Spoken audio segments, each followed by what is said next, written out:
sa kamayo ang Ginoo,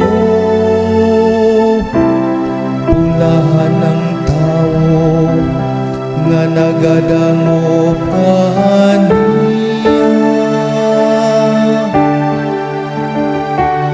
Ang Ginoo nagpatalinghog sa singgit sa kabus.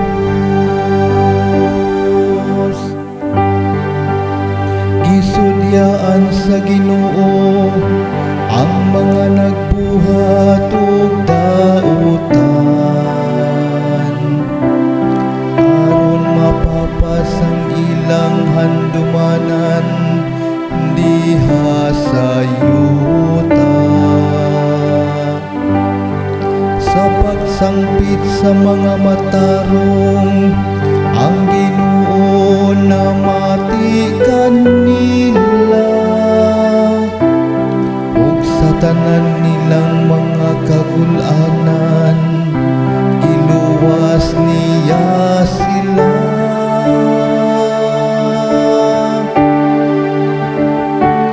Ang Ginoo nagpatalinghog sa singgit sa kabus.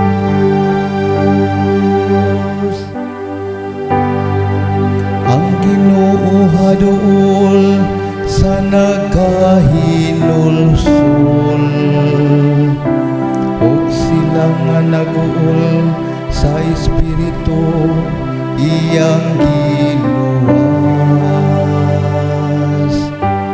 Daghan ng mga kasakit sa matarong nga tawo,